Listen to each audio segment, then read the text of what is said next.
Hi, and welcome to another episode of the Simply Connected podcast, your go-to spot for discovering new connections. On this week's episode, we get to chat with Josh, and we talk all about his experience moving around as a kid and setting down roots here in Ottawa. We talk about his experience with playwriting and poetry, and we also talk about his journey with improv from beginner classes to running a local school here in Ottawa. It's a great episode, and I can't wait for you to check it out.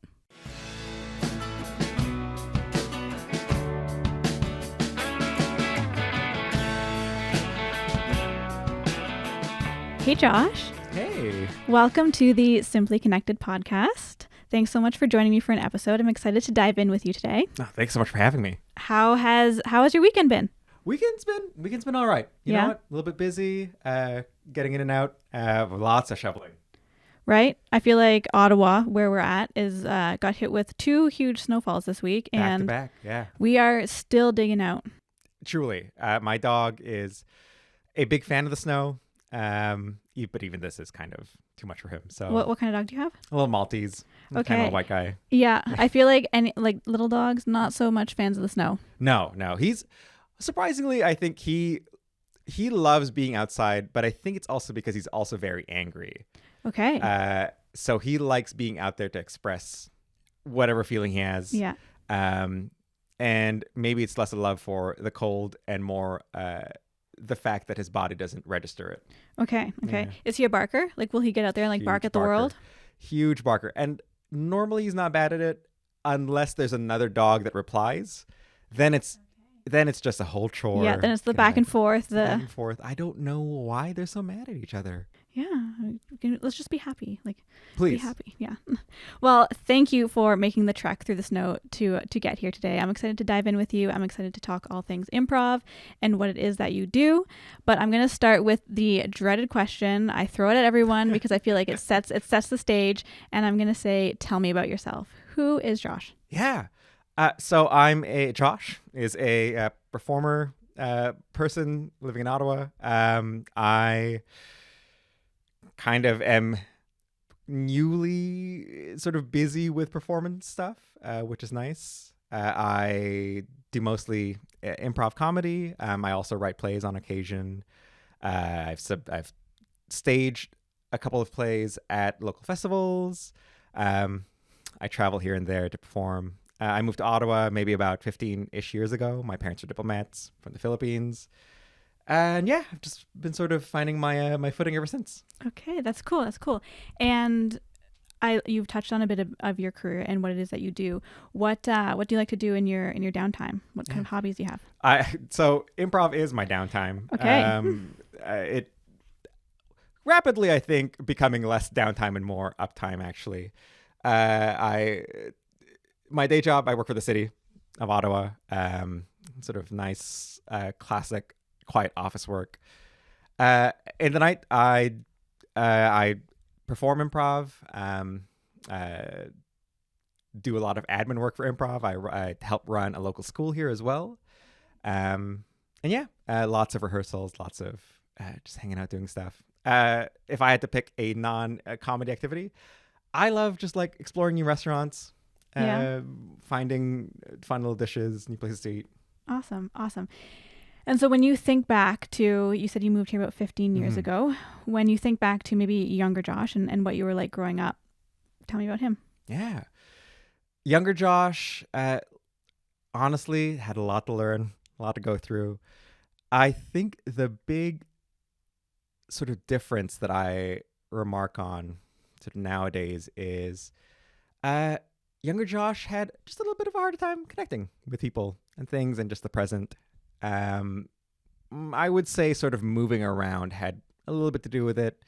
It's hard to connect with people and the places you live in if you sort of know that you're going to be leaving them at some point.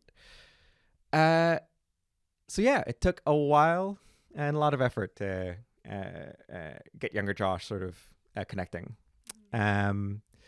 I do really think that the spirit of the performer has always been sort of internal, and the more time I spend with my family back home and here, the more I think it's also genetic.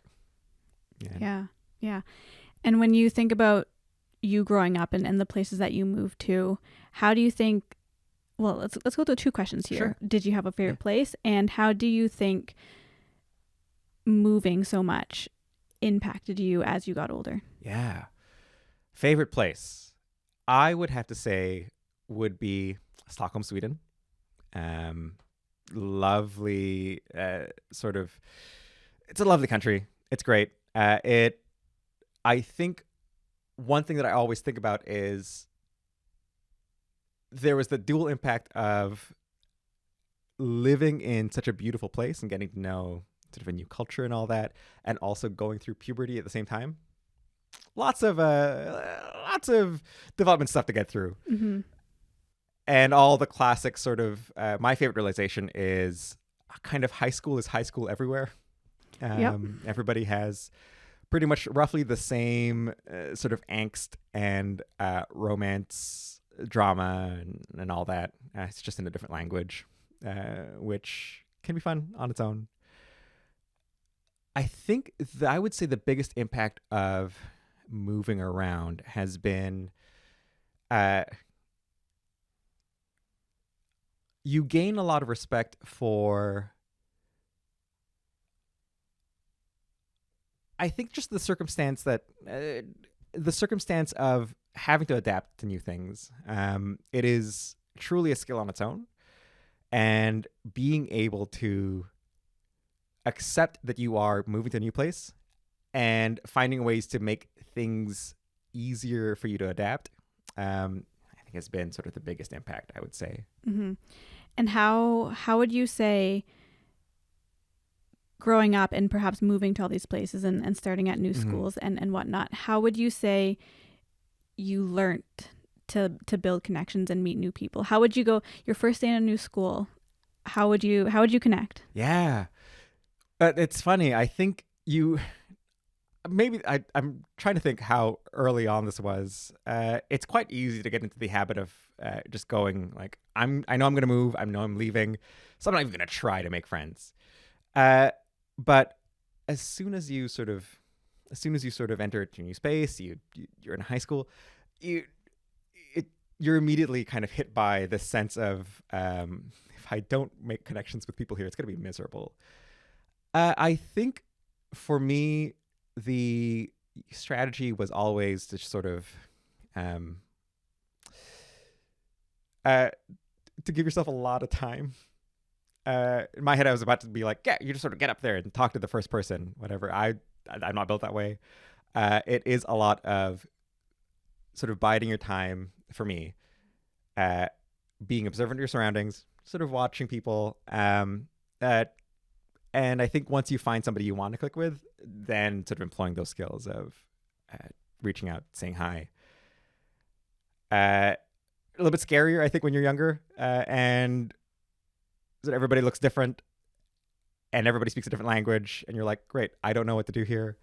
But I think that for the most part, for everywhere I lived, there's always been at least one person who has been understanding of the fact that this is hard, and they reach out to you as well. Yeah. And I couldn't imagine having to go through the language aspect too, right? Having to move to new places and learn a new language. And do you have siblings, or are you an only child? I have a younger sister. Okay. And were you able to navigate this together, or is there a big age difference?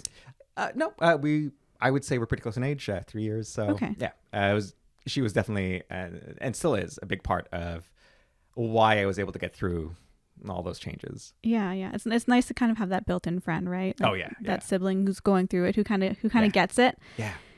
I will say I think one other side effect of all of this was you end up sort of relying on your family a lot. They are the only sort of constant thing that moves with you. And so sometimes being in close proximity with your family for that long, even as a kid, it does bring out a lot of friction. Yeah. Sure. Yeah. There's no cousins to play off of. There's no sort of aunts and uncles to go to. Yeah. Yeah. It's not without its challenges, but it's a beautiful thing that you got to experience together, right? Oh, absolutely. In itself. And so as you grew up through high school, maybe post-secondary, did you go to post-secondary? I did. I would say the timeline would be I did my first 2 years of school in the Philippines. Yes, and then I did a year of my first year of university in the Philippines. Then I transferred here to Ottawa. Okay, cool.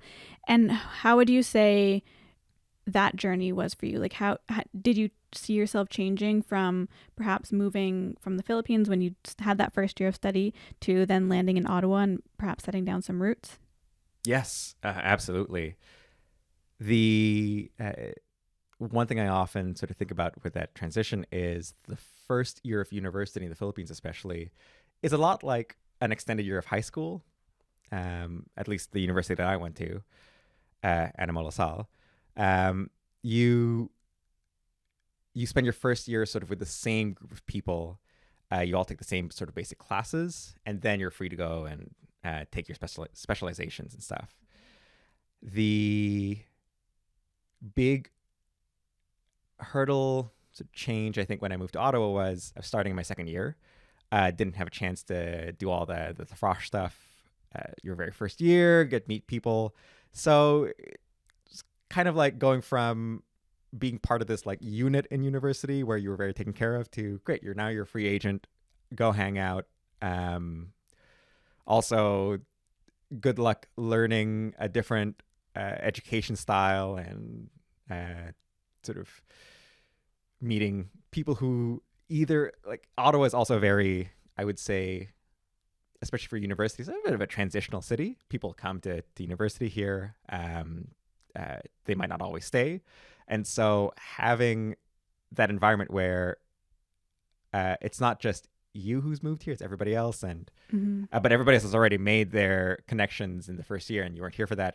There's the whole thing. Yeah. And did you moved here for school? Did you move here knowing that you wanted to stay, or was this just like another transition for you? It's an excellent question. I moved here absolutely thinking that it was just going to be a transition. I know my parents were very clear that one of the reasons they chose this posting was because they wanted to give me the opportunity to stay. They thought Canada would be a fantastic place to settle down, take it easy.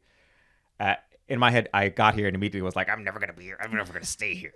I'm going to be here for 6 years and I'm going to leave immediately. I don't want to make friends here. It's too cold. It's too cold and I hate it. I'm going to find a new place and I'm going to be alone forever.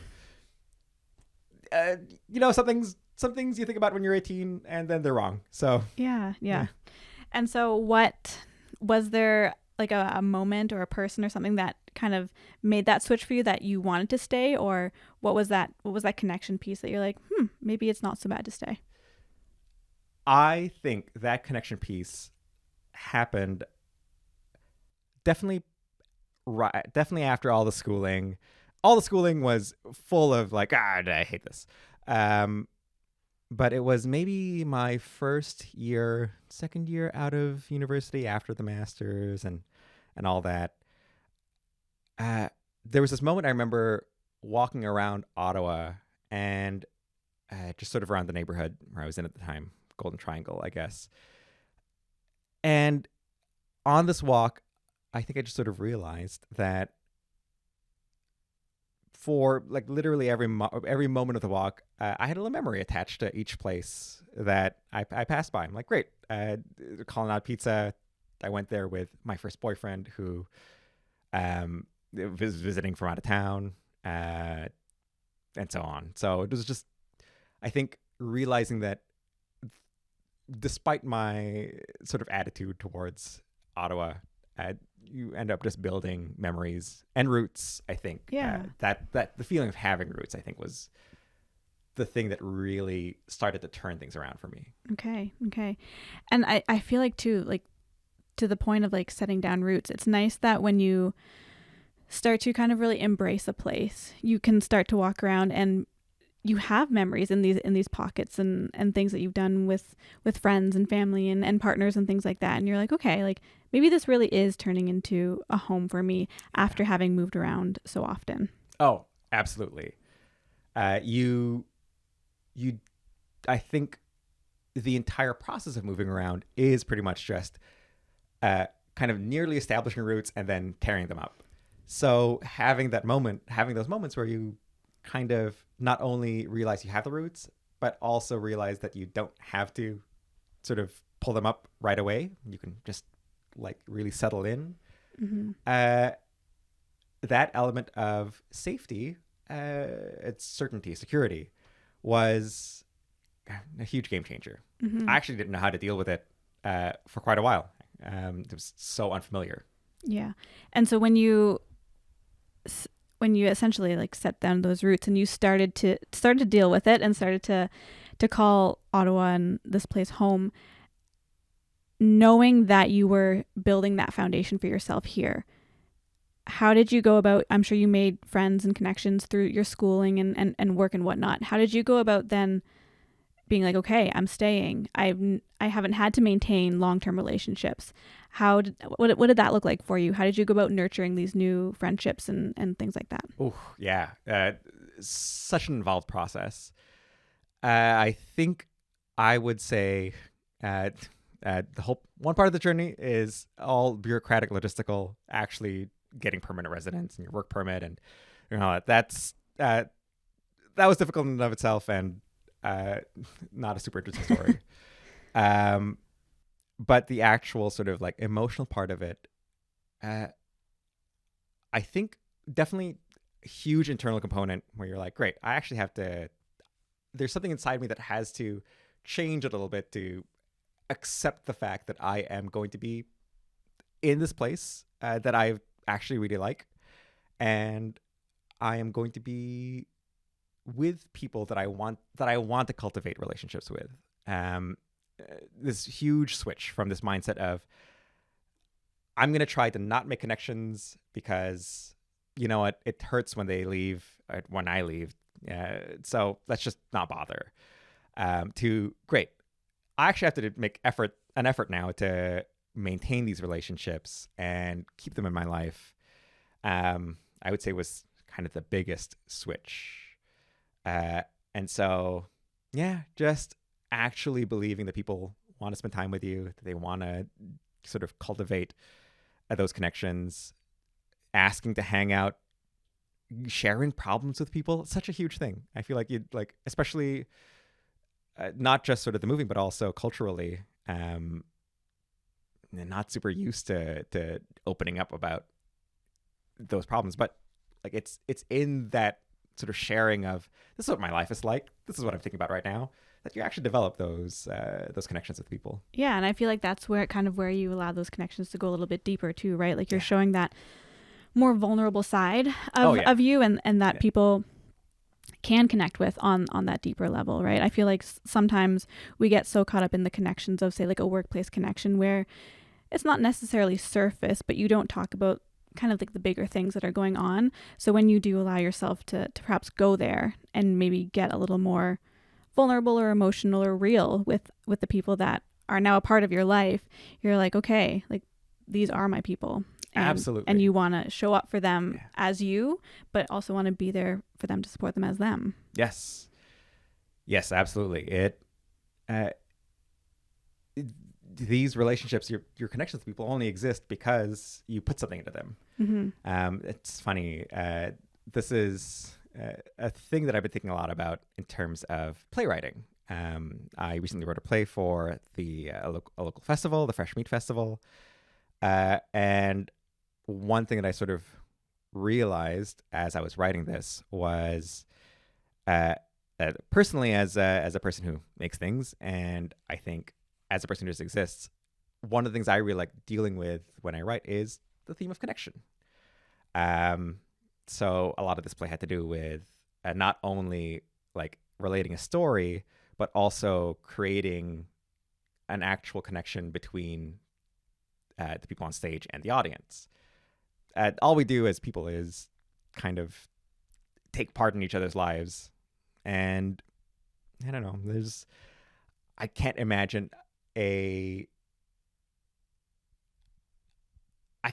sort of a more concrete representation of what we all mean to each other than just sharing things. Yeah, absolutely. And conversations, right? Like the smallest connection can create like the biggest conversation. Yes. So tell me a little bit about this playwriting. Is this a hobby? How did you discover this is something that you enjoy? Like, did you grow up writing? What kind of like writing style do you have? Tell me about this. So I grew up enjoying writing. I will say that prior to this big sort of reintroduction of writing in my life, I wrote a lot of poetry when I was a teenager. That still exists, and sometimes I'll look over it and I'll go, great, okay, that was a different part of my life, and I had a different point of view back then.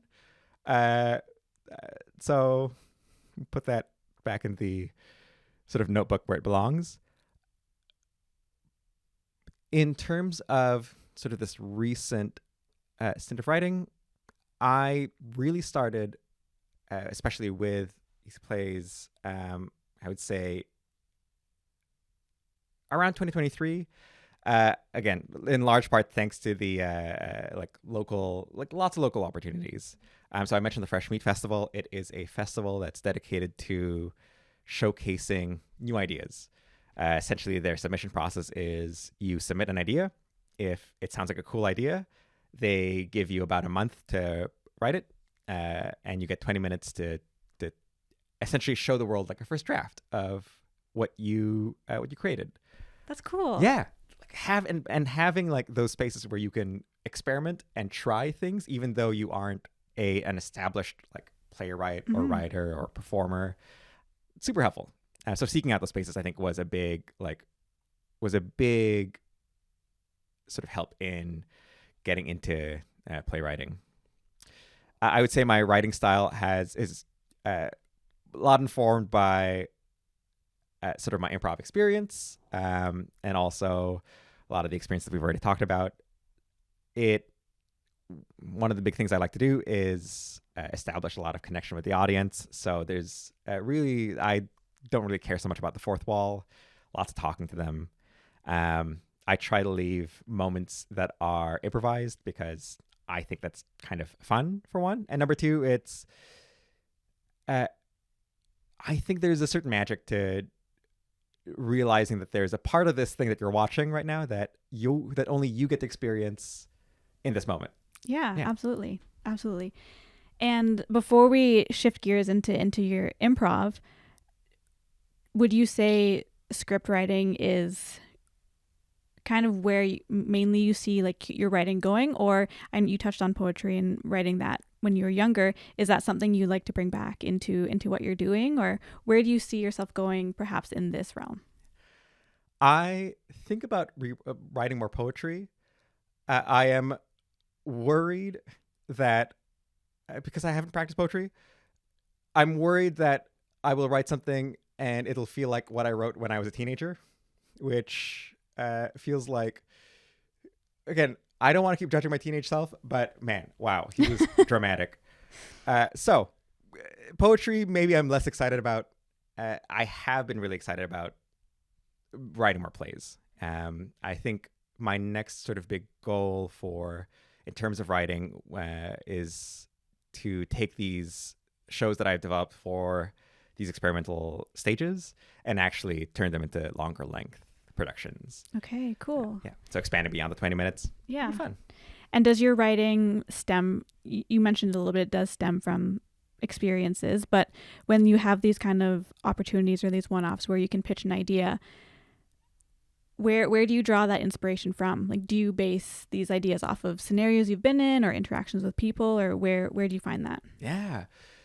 So I would say a lot of my premises are pretty personal.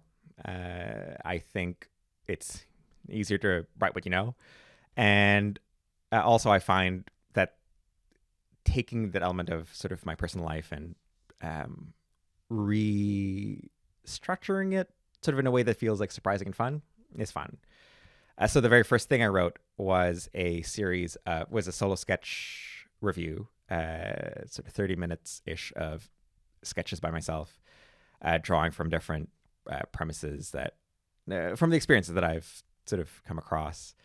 The second thing that I worked on was it's a play that I wrote with my mom. sort of about the experience of coming out and how that felt, things that we would change about the experience now that we've actually gone through the process of talking about it and growing through it. Yeah. That's beautiful. How has your family or your friends been able to read any of these plays that you've written? Or Yes. So my family, thank goodness, they still like to come to these shows. There's an element sometimes of they can get a bit raunchy. I find that fun. So yes, they've definitely seen each of these shows at least once. And sort of my friends are definitely a big part of the writing process. A lot of my friends I met through these creative endeavors as well. So I rely on them to help me proofread and sort of punch things up and help me edit things.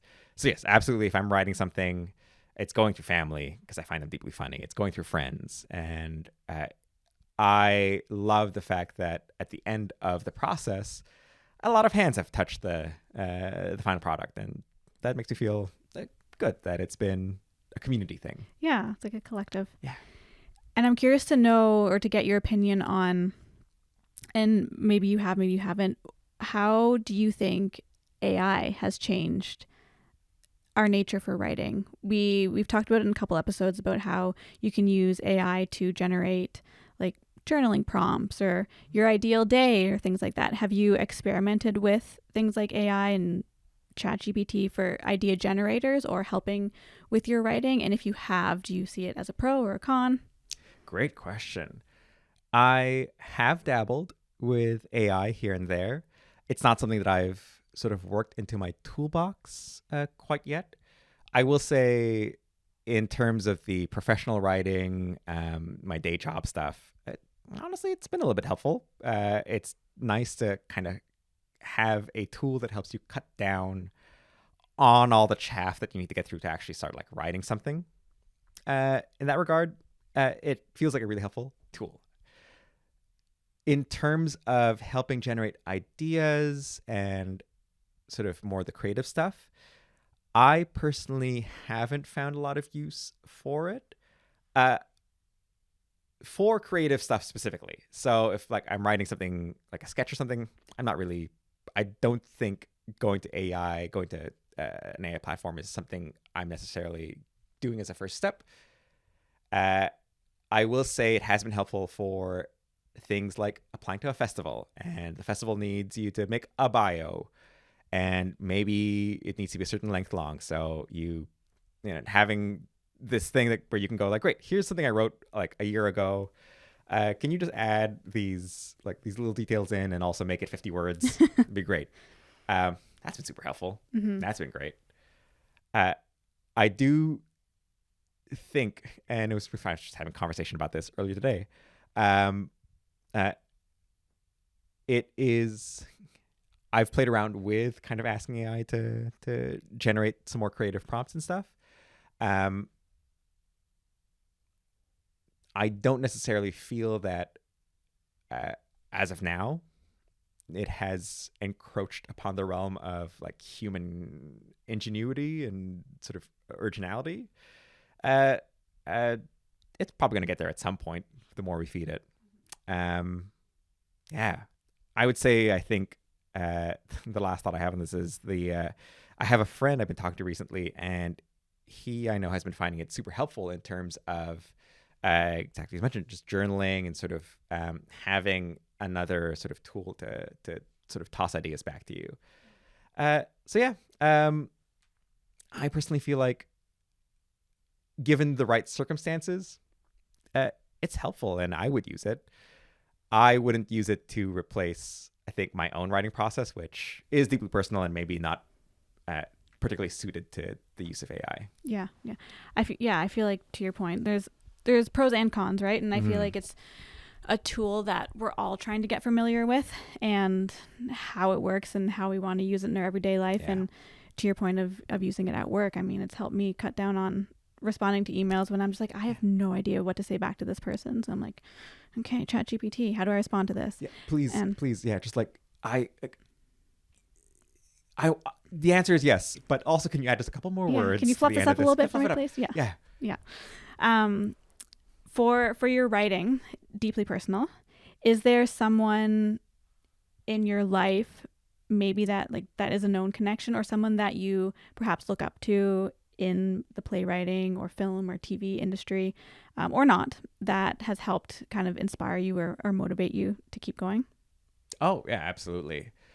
I I do improv with a lot of people, but very specifically, one of my bigger projects has to do with a duo set, which I do with a partner, and he I think is constantly a creative source of inspiration. I value his opinion highly, and so often when we're working on new things or if we have sort of projects in our lives that we're working on separately, he's often an easy and first stop to get to before I move on further. I'll chat about an idea.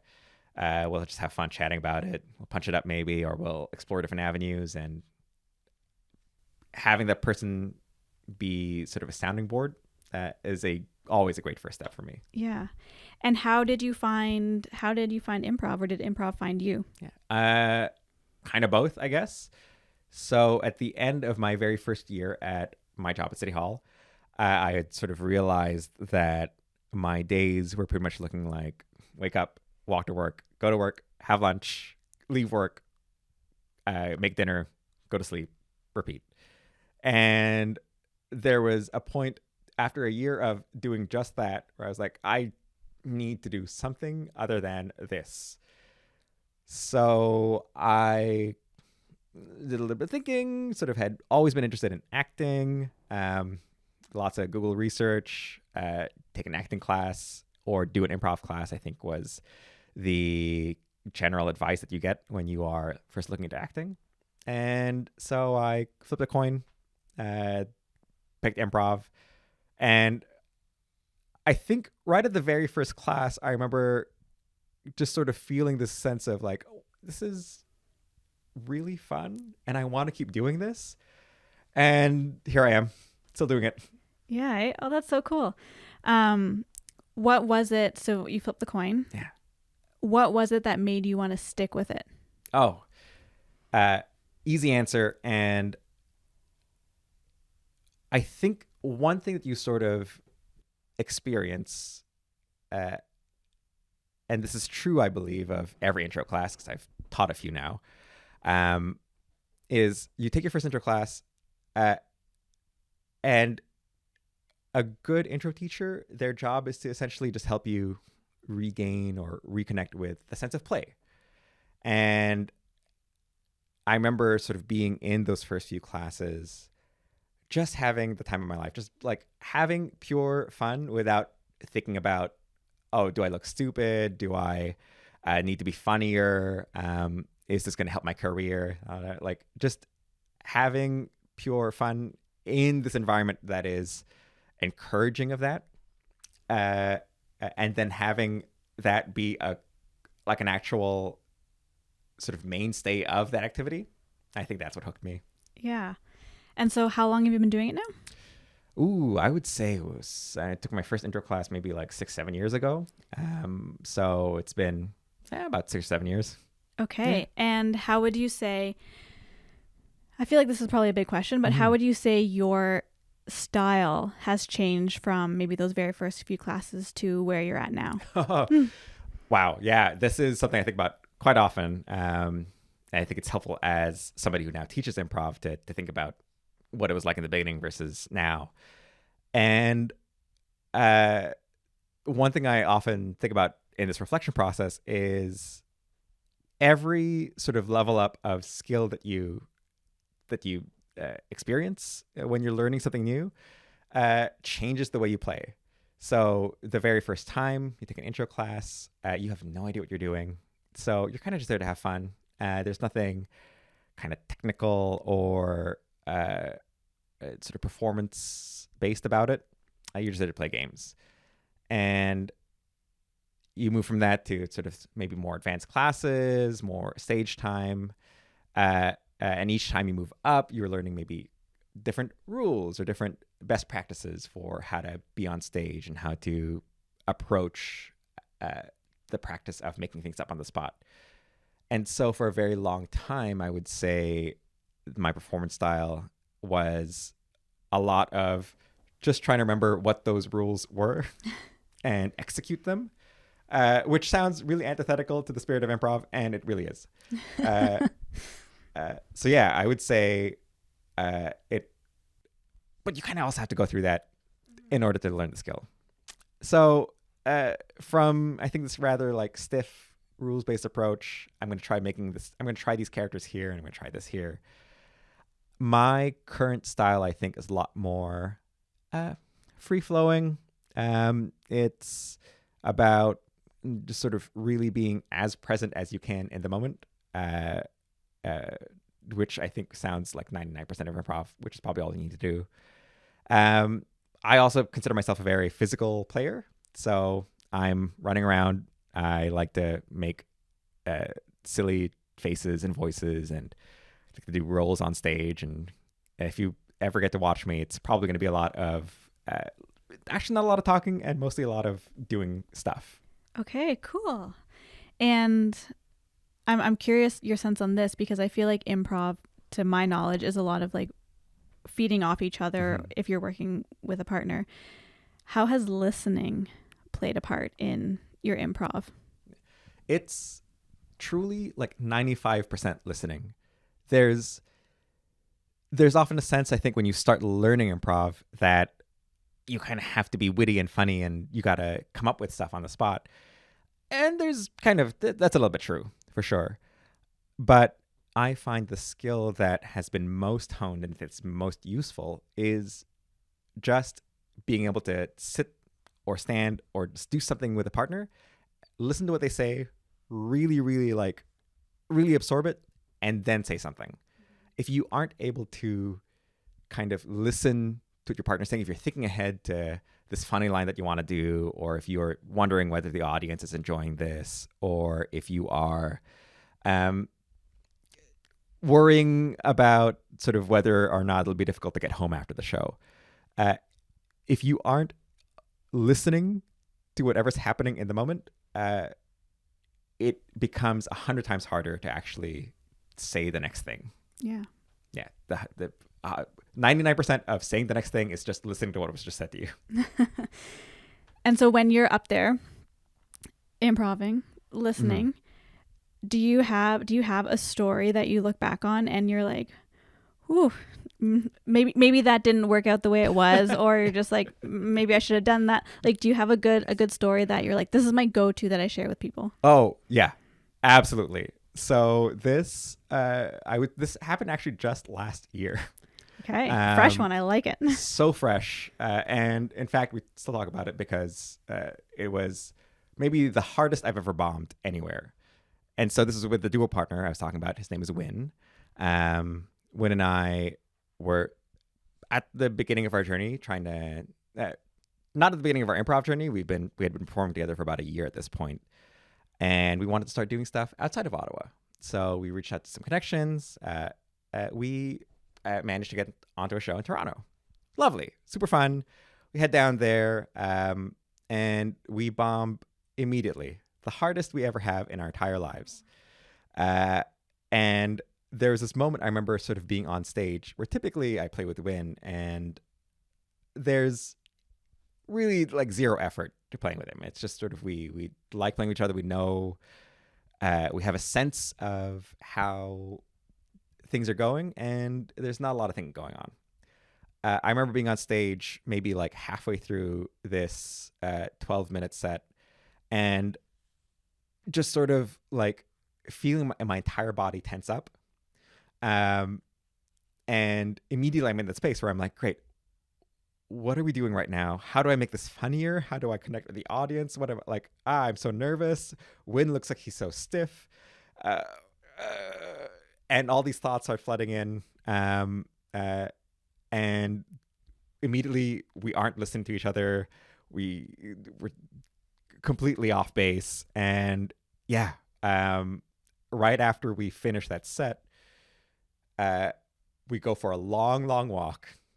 And the very first thing we check in on was that fun for you? And immediately we're both like, no, that was not fun. So yeah, that's the story that I think of when I'm like, great, that didn't go quite the way I wanted it to go. Yeah, I couldn't imagine trying to like not only like battle all these thoughts that are crossing your mind in that moment, but like you said, also trying to listen to your partner and think of what you're going to say next. Like you're just constantly like going, and then to like put on a show, and then also like maybe not put on like a great show. It's just like in that moment there's just probably so much going on. And so when you think about things like that, and perhaps that story that you just shared, knowing that you now teach, like what is it that drew you to the teaching aspect, and what are you hoping that the students or whoever's coming to your classes are getting out of it? Yeah.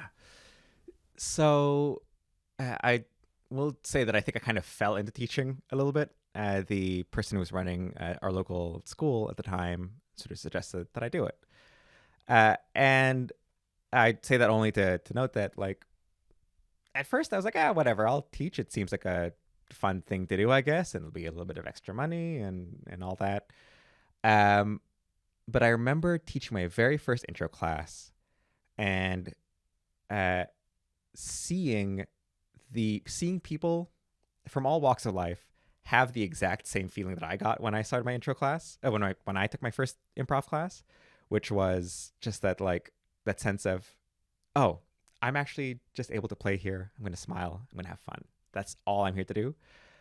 Seeing people unlock that, and seeing people consistently unlock that over every intro class, I think was what kept me teaching.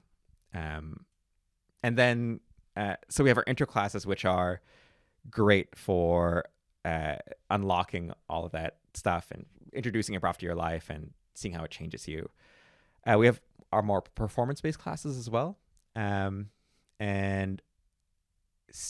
I would say for that sort of aspect, the thing that has also been really helpful is the more you teach performance, the more it helps you as a performer as well, to articulate concepts and ideas that that kind of crystallize things in your own head as well. And also watching like people grow over weeks and months and years of doing this, seeing your own students get on stage and number one, absolutely bomb it, and then but then they pick themselves up, they dust themselves off, they do the next one, they get a little bit better. Seeing all those moments of growth, I think, has been what's kept me sort of teaching. Yeah. And you mentioned you have your own school, right? Yes. So I am part of I guess a collective that feels kind of pompous. But we're just a group of people who manage a local improv school called the Improv Embassy. Okay. I feel like that's a big step from perhaps just teaching to owning a business, essentially, right? Like, yes, it is. Oh my gosh. When I tell you that the teaching is fun, teaching is great. Performing is fun, performing is great. The moment you have to do admin work for a thing that you like doing, you realize how grateful you are for, I guess, just being able to be a student and kind of not worry about any of these things. Gosh, scheduling an improv meeting. You're like, nobody wants meetings. Nobody wants meetings, but we're really good at it because we're in Ottawa, and everybody here who teaches for a school is also really good at the bureaucracy of it. So, there's a big leap for sure. And I think one thing that I often reflect on is if you want to run a school well, you kind of have to go through the not fun task of doing all that admin stuff. Mm-hmm. And when you think about kind of where you started and where the school is now and your teaching and stuff like that, where do you hope to see it going long term? Like, do you have visions and goals for it? Oh, absolutely. So we are constantly sort of working on making the school better and sort of improving it, advancing it, growing it.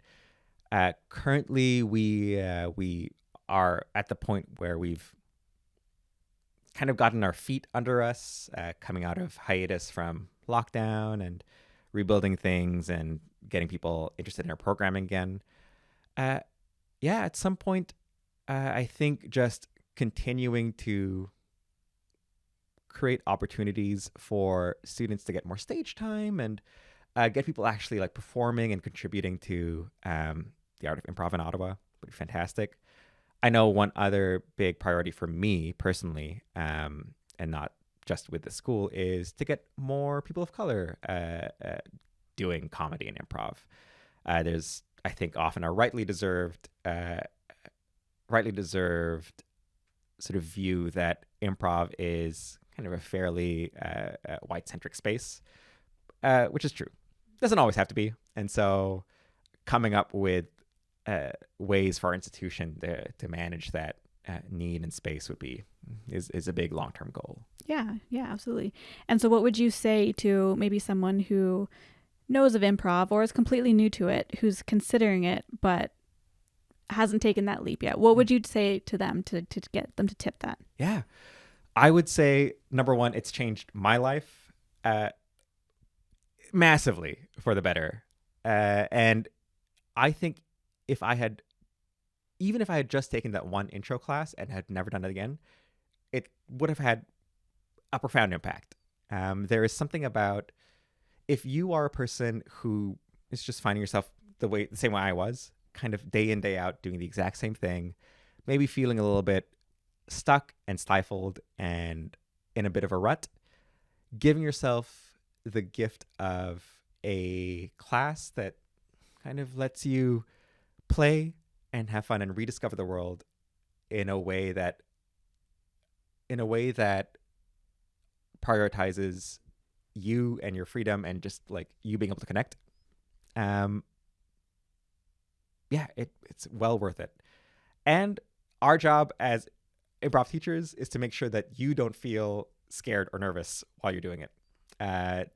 Nobody's ever going to put you on the spot. We are just here to make sure that you get a chance to play and have fun.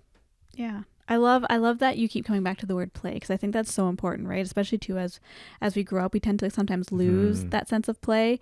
So to not only be reminded of it, but to bring people back to that. Yes. And to let them know that it's okay. Like, have fun. Have fun. It's not just like it is.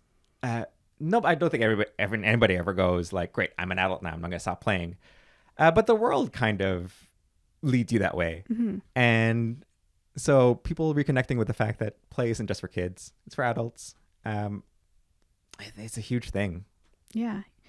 And when you think, maybe school aside, your journey with improv, where do you hope to see that going, or what goals do you have for yourself in this area? I would love, I think one of my big goals for this is currently one thing that happens, and I think this is true for many other artistic fields, is if you get pretty good at it and you're in Ottawa, you kind of move to Toronto. One big goal of mine and a lot of other people in the community is to make it so that Ottawa is a place that you can actually like thrive as an artist. I think is fairly true now. It would be nice if more people could be convinced to stay and actually help grow the community. I guess that's more of a community answer. Personally, my big artistic goal, especially for improv, is to just keep getting better at it, continually practicing, have fun. I'd love to do improv in other cities more. I think at some point, I don't know, doing a little like stint in LA might be fun. Absolutely. Come back here, I think, is again a big goal of mine to do that, bring it back here. But it would be nice to just meet people who I watch and sort of perform with them. Yeah. And do you have, I know maybe traveling with improv is a bit newer for you, but do you have a favorite place that you've been able to do it so far? I would say I'm going to give a dual answer to this. The place that I've been to in person that has been sort of really fun was Baltimore, Maryland. No way. Yeah, that's cool. Yeah, lovely place, lovely city. We're only there for like a weekend, but it was just, I don't know, super fun to visit. Shiny new place. And yeah, just getting to meet new people was in a different scene was fantastic. I was slated to go to Miami for a different festival. I was unfortunately unable to, and so I couldn't make it in person. But they did give us the chance to perform sort of a weird little hybrid set, which ended up being one of our best, I think. So as far as performance goes, I think it's probably my favorite. And everybody there was super warm and very friendly. Oh, that's actually really cool. Yeah. Okay, so traveling with work. Mm-hmm. Is there anything that you picked up from these places or your experience? I guess you could also bring it back to traveling growing up, but I guess more recently when you've been to a couple of these places, doing what you do and meeting new people, is there anything that you've learned from them that you're now bringing back to maybe Ottawa and what you teach here? Oh, continuously. The world is huge, and so we have our very specific style and way of doing things here in Ottawa. I think not just as an improviser, but as a performer in general, traveling outside of your own scene, watching people perform the way they perform in different places, kind of picking out the things that you liked about it, adding to your own sense of taste, being in a different city, looking at different architecture, all that, like that entire experience is so helpful for coming back to your own city and just relaying what it is you found cool about the experience. Whether it's something specific like, great, in this other place, they do, all their scenes are so much shorter and they're so much faster. What if we tried that? Or I saw this cool like play in a different place. Adding like experiencing life is the only way I think you get to grow as a performer. And so bringing those experiences back to Ottawa, relaying them, only makes everybody, I think, a better performer. Mm-hmm. And yeah, like to learn from those things too, right? To like learn from those things. Not everyone has the opportunity to perhaps travel. No. To do this, and so by bringing that knowledge back and sharing it with the people in your community and in your classes and things like that, absolutely, they get to apply it. We have people who do improv at different levels and different, like, have started at different times, and so you're right. Somebody might not be at the point where they are ready to travel yet, but they are at the point where they're super excited to get better and like learn more things. And if you as an instructor or a facilitator, aren't learning new things yourself, it's kind of hard to keep growing things where you're from. Mm-hmm. And so how would you say community has played a part in not only kind of nurturing you as a performer, but finding maybe your place in this niche world and then sharing that with the people around you? It has been, I would say, it's kind of sound cheesy, it's been everything. The improv community here is consistently, I think, one of the best communities I've ever had a chance to be part of. One thing I absolutely adore about the Ottawa scene is that because we're kind of, because there's this often sense of things are still growing and things are still kind of being built, everybody's in it together. And the kind of big drive, I would say, for me in participating in the scene is the fact that we all feel like we have a thing to contribute and to help grow the scene, whether it's producing a new show or teaching or coaching a thing or just being on stage and performing. Everybody is so on the same page, and so giving and so considerate of of everybody's time and everybody's efforts. But yeah, I think, like, beyond me liking to be on stage and just enjoying applause, actually, like, having some of the best friends that I'll ever have be part of the thing that I really enjoy doing, it's probably, I think, maybe the main reason I keep doing improv. Yeah. And what would you say, because I feel like community is such a big word, and you can find community in all pockets, right? Like whatever your hobby is, there's usually a community that will come and encompass you and hold you. If someone's listening and maybe they've never tried improv and they want to try it, awesome. But what would you say to them when they're trying to find, as someone who's trying to find their community, what would you say to them? Like what would you tell them if they're going to be like, I want to start improv, where do I go look? Yeah. I would say, just in general, as you put it, if you want to do something, if you want to do improv, it's likely that other people want to do it too. If that doesn't exist where you are, maybe it's your job to kind of get that started. If you're lucky enough to be in a place like Ottawa, I think just seeking out the places where those things happen and trusting that the people who do this niche thing that is fun, trusting that they are willing to let you in and also sort of have you be part of the community, I think is key. I think it can often be scary. I think one thing that I know that I'm guilty of is I can go like, great, I want to start this new thing. Maybe it's a team sport or whatever. I'm like, God, but I'm not good at it. I don't know how to do it. Obviously, you've never done it before. But everybody in the community of the thing you want to do right now has been at the point where they've never done it before, and they understand what it's like to be on the outside of something. And so, if you're somebody who wants to join a community, who wants to learn a new thing, and just like, you got to trust that people want you there because they really do.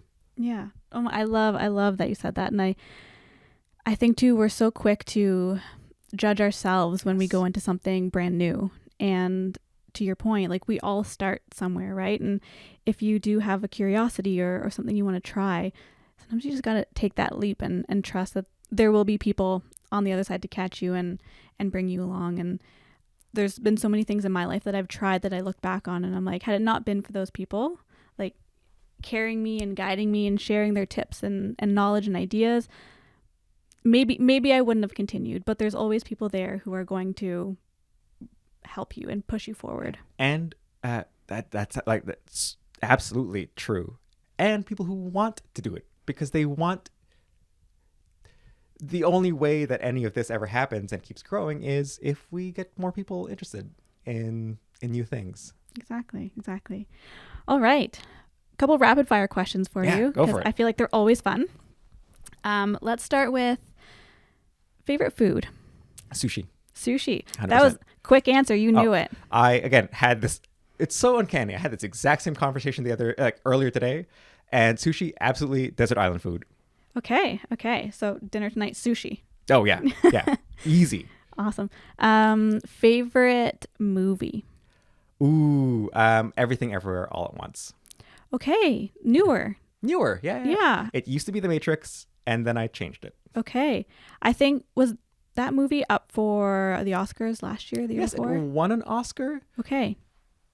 Maybe? It won an Oscar, I think. Maybe. Yeah. I've heard a lot about it. So Michelle Yeoh won an Oscar for it, for sure. It may have won Best Picture. There you go. Thank you. Okay. Yes. Okay. Yeah, because it was floating around. I heard a lot about it. So cool. And because we talked about it, I'm going to ask you favorite play. Favorite play? Oh, gosh. I'm going to out myself so hard. I like writing these things. I'm a very new theater goer. Okay. So I would have to say, I'm just going to name the favorite play I saw at Fringe last year, which would be The Vexed and the Vigorous. It was a sort of a retelling of Romeo and Juliet, except as if it were The Fast and the Furious. No way. So that is fun. cool. That so is camp, cool. The best. Oh, cool. Are you Broadway? Yes, no? Oh, yeah. Yeah. I love musicals. Okay. Yeah. Cool. Sorry. I guess Broadway is more than musicals, but Yeah. yeah. I There you mean, go. for the when I hear Broadway, I go to musicals, Yeah. but Yeah. Last book you read or podcast you listened to? Ooh, I'm currently reading a book called Middle Game. Okay. I used to be a much better reader than I am now. No judgment to myself, but it's been slow working through it. I'm almost done with it. Yeah, it's a little sci-fi sort of book about twins and quantum theory, and it's got a lot of intrigue and alchemy. That's in there. Yeah. Have you tried audiobooks? Ryan is a big audiobook fan, and I feel like he's talked about getting through books faster because he listens to them. I did last year. I had a little sort of stint doing audiobooks, reading audiobooks, and honestly, great experience. I remember one experience specifically where I read both the book and then listened to the audiobook. Okay. And the audiobook made me cry. The performance of the actors actually made me cry. No way. Yeah. Okay, question. And I feel like maybe Ryan and I talked about this. When you listen to an audiobook, because I've never listened to an audiobook, is it one voice reading the book to you, or do they do like the voices of the characters? I think it depends. This book that I'm talking about, they definitely had different actors play different parts. Okay. And there's a narrator and then two different voices for the characters in the story. For the most part, it's one person who does every voice. There are the odd book like World War Z where every single chapter is supposed to be a different person, so they got different actors to do that. For the most part, it's one person who is able to do every single voice, which can be pretty impressive. There's a lot of characters. I'm just going to give a plug for the app Libby, which is a great library app, which is how I listen to my books. You go through, as long as you have an Ottawa library card, you can connect to Hamilton, Kitchener, Kingston, all these other libraries that if your library doesn't have it, you just use these other ones. And you can way. Libby, Libby. Okay. Maybe I'm going to turn into an audiobook person. Yeah. I have to imagine sort of I've only ever read audiobooks voiced by people that I don't know. Okay. But there's a bunch that are like read by Morgan Freeman and sort of famous people. So well, there's just like a stereotype in my head, but for me, when I think of like an audiobook, I think of your university professor just like reading the textbook to you, and I'm like, I wouldn't enjoy that. But if there's actual voice work that goes into it, then so I will say, I think maybe a year and a half ago, I was looking into how to read for audiobooks, and the whole audition process, or even just like the process for applying to audition for an audiobook, involves things like, great, here's the kind of reading style I can do, whether it's like a dry narrator voice or a voice with more mystery. How many accents can you do, and whether you speak with a Canadian standard accent or an American like East Coast accent or something. Like there's a whole like list of factors they're looking for in terms of your voice, and there's a bunch of actors, I guess, who do different things. Okay, I did not know that. That's actually really cool. Sorry, I just want to go back. Not only did Everything Everywhere All at Once win for Best Picture and Best Actress, but also Best Actor, Best Directing, Best Supporting Actress, Best Writing. Like, wow. Okay, it's a good movie. Okay, I haven't watched it, but I just might. Hey, I just might. So bring a box of tissue with you. I cry every time I watch it. Okay. I mean, I cry a lot in general, so I'll have the Kleenex box close by. Okay, a couple more. Yeah. What advice would you give your younger self? Oh gosh. I think it would be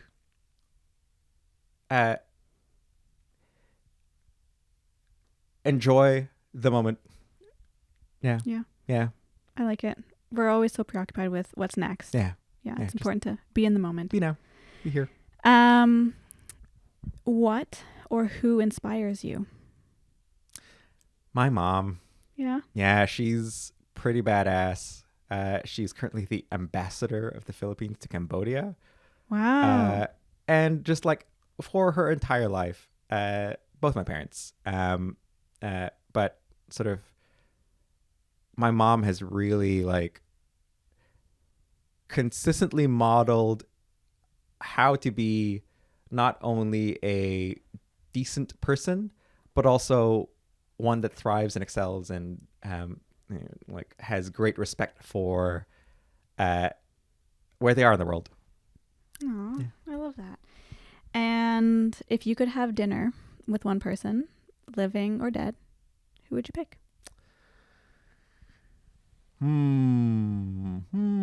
I would pick.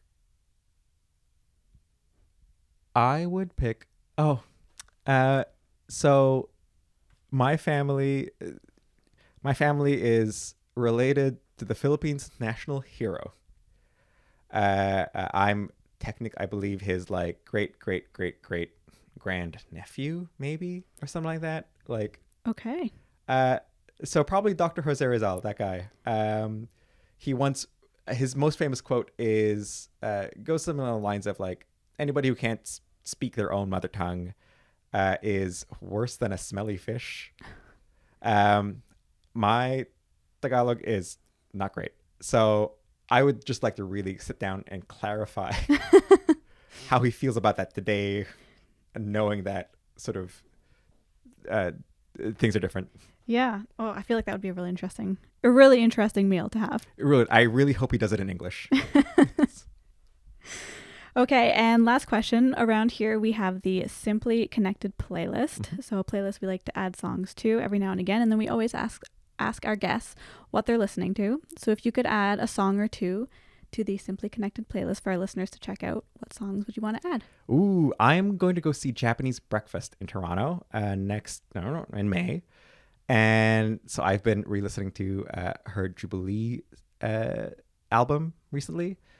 From that album, I would say my favorite song is called Posing in Bondage. Okay. Yeah, Okay. That's what I would add. All right, we'll add that. And that is all the rapid fire I have for you. But I just want to say a huge thank you for joining me on this episode. It was so great to get to talk to you and learn a little bit more about you and what you do. And we will chat again soon, hopefully. I had a lot of fun. Please, anytime. Awesome. Thank you.